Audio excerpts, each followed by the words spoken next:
Hey everyone, welcome to Georgia Gwinnett College for Fall 2020 semester.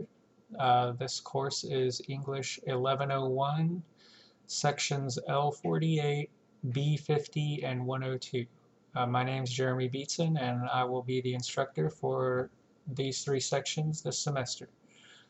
Just to make something clear right off the bat, if you are in section 50 or B50, you are in the same class. Okay, I know a couple of you have a B50 in front of your designation on banner, and some of you just have section 50.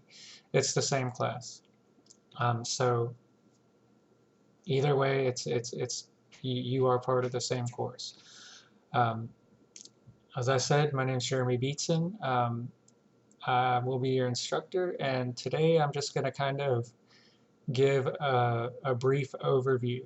Um, I will post another video sometime later in the week by late Monday or Tuesday, where I will be going over the syllabus and what we'll be doing specifically in the course, the stuff you guys want to know. How do I grade? How many essays are you going to have to write? I'm sure that's probably the big question that most of you have, because yes, you will be writing essays. This is a composition class, English composition. That means you will be reading and writing. But before we get into any detailed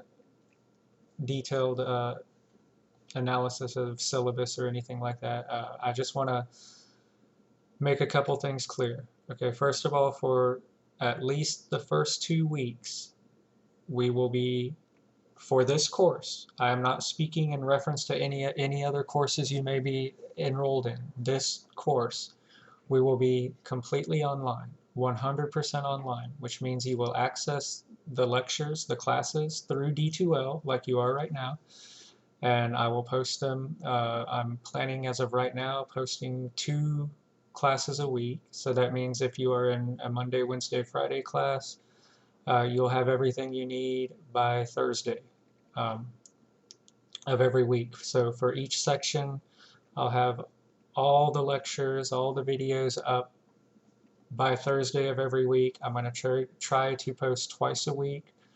My plans now are Monday and Wednesday to have all the videos up. So again, that's the plan now. Things change. Now, Section 50 and B50 is already 100% online. I've already received a couple emails about that. If you are in Section 50 or B50, we're 100% online for the entire semester. In the other 2 sections, L48 and 102, as of right now, the last information I received is that we will be totally, completely online for the first 2 weeks. I imagine that might change, and we're going to be leaning more towards being completely online, but I don't have anything official. So as soon as I know, I will let everybody know. I'll just send out mass emails like I did today to let you all know how the class that the class was going to be up on D2L by Monday morning. Now, since this course is going to be completely online, communication is going to be a little bit different. In a normal classroom setting, face-to-face, meaning we would be having more discussion-based, real-time questions, things of that nature. I could be going over something, whether it be content, grammar, whatever we're going over, and y'all are free to just, hey, I got a question, shoot, let's go for it. I can demonstrate things in real time on the board when it comes to grammar exercises. Well, it's going to be a little bit different because we're not going to have that luxury, since this is an asynchronous class. We're not going to be in a virtual classroom with everybody, pressing the little button to raise their. It's not going to be a Zoom meeting, basically. But I will be available every day. You can contact me through email. You can contact me through phone. The phone number that I have listed on the syllabus, which you can find under content, That's my actual real phone number. That's my personal cell phone. If you notice, it has a 702 area code. That's because that's when I was teaching out in Las Vegas at UNLV many, many years ago. I still have the same Las Vegas area code. So that's my real phone. It's not. I don't take the phone the school tries to give me. It's just. You have my actual real contact information. Um, Email is a great way to get a quick answer. I check my email often. Um, I do highly suggest that if you are going to email me, use the GGC email, because if it's a weird looking email address that has Hotmail or Gmail or something, I may not respond to it. I probably won't respond to it unless I'm absolutely certain who it is. So use your GGC account, and that's for email. That's a guarantee that I'll get back to you. If you use some random email address from some, whatever different provider, I may or may not get back to you. Um, Now, as far as actual in-person meeting, that's, as of right now, that's a no-go. That's not going to happen. I'm not going to meet with you on or off campus and face-to-face. That's just, I'm going on guidelines that are issued by the University System of Georgia, and I'm going by my own common sense.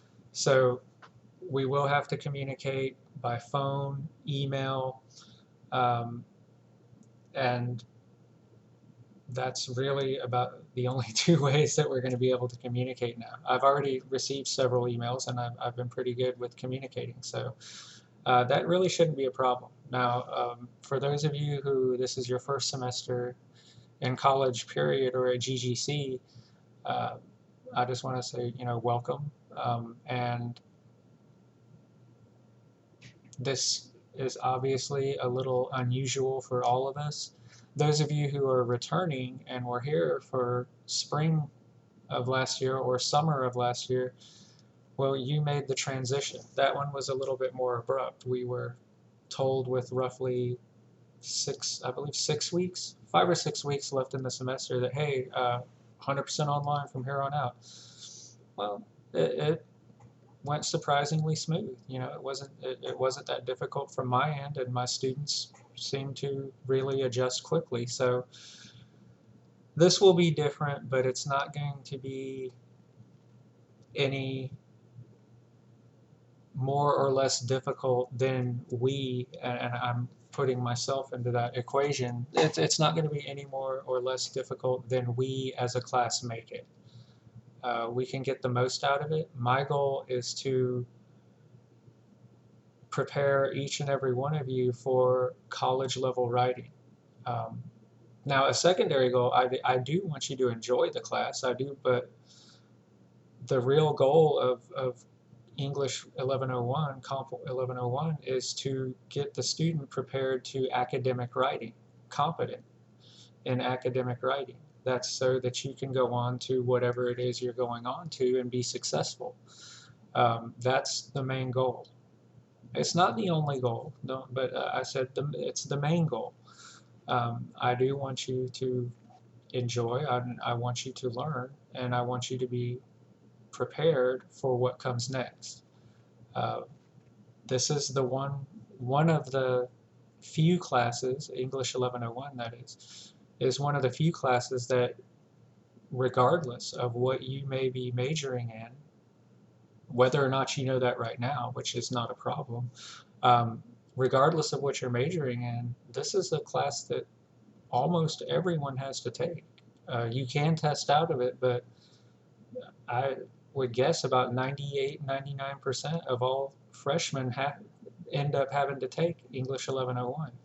So I would say just go in with a good positive attitude. Say, hey, I got to do this, so I may as well get the most of it. And I genuinely do hope that you learn and improve your communication skills, because writing is communication, and good writing. And I mean, in every aspect, it's not just put this comma here and put this semicolon here and do this correctly. it's not necessarily about being 100% correct. It's about good writing. Good writing communicates ideas clearly and effectively.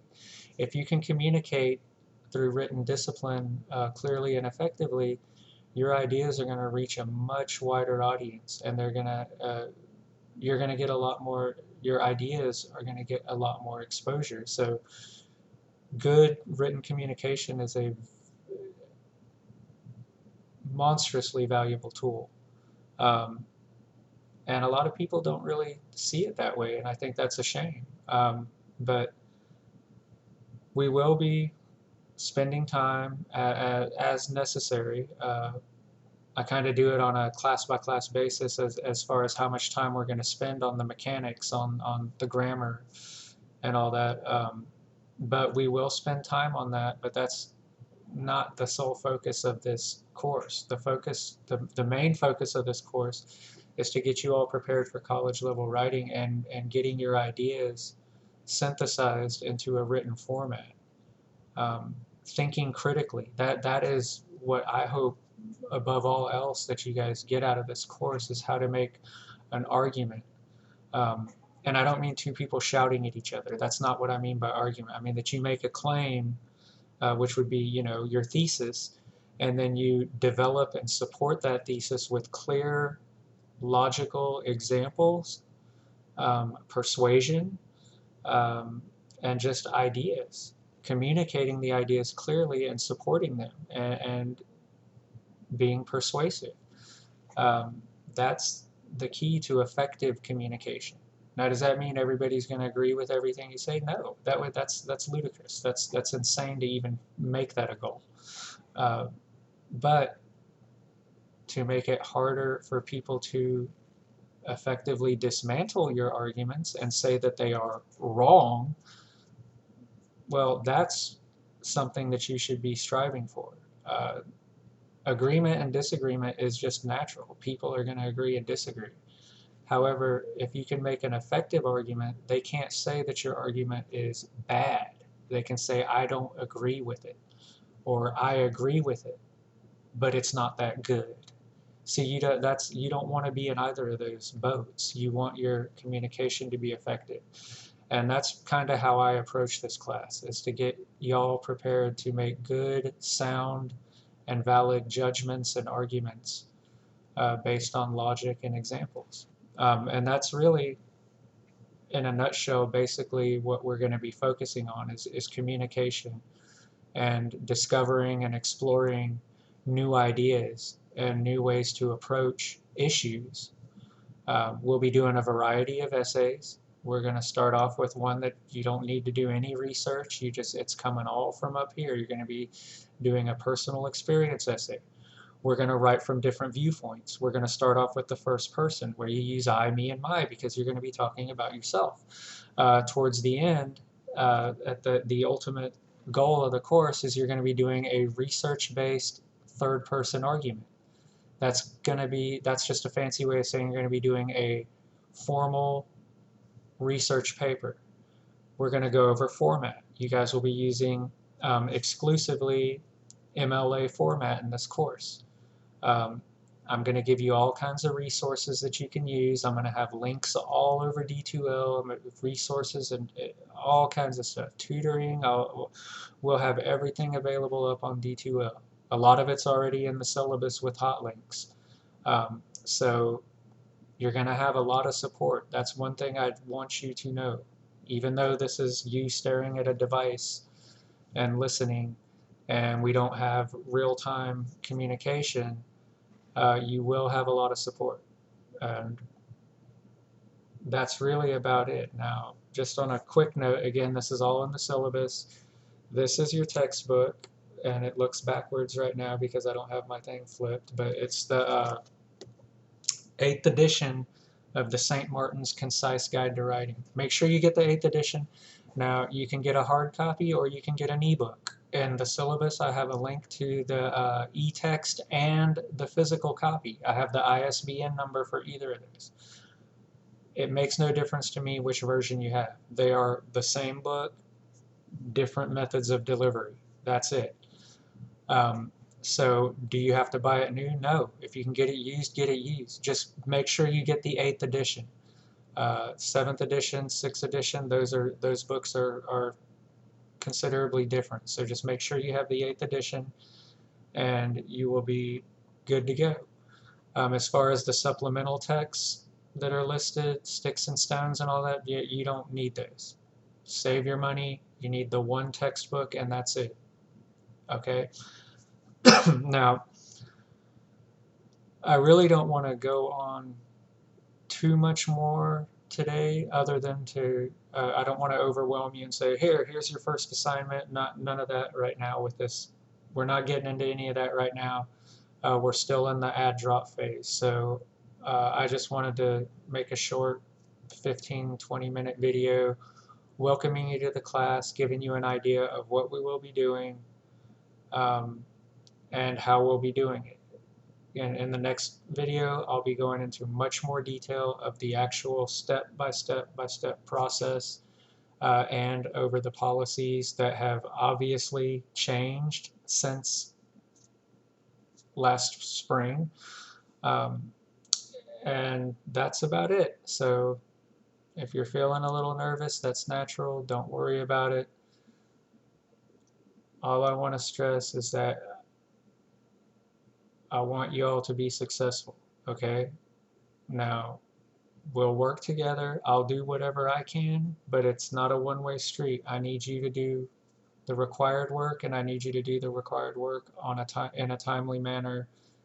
Due dates do still apply, but we will get through it, and I'll help as much as I can. And again, if we all just work together and stay consistent, everything will be good. So, welcome, and I will virtually see you all soon.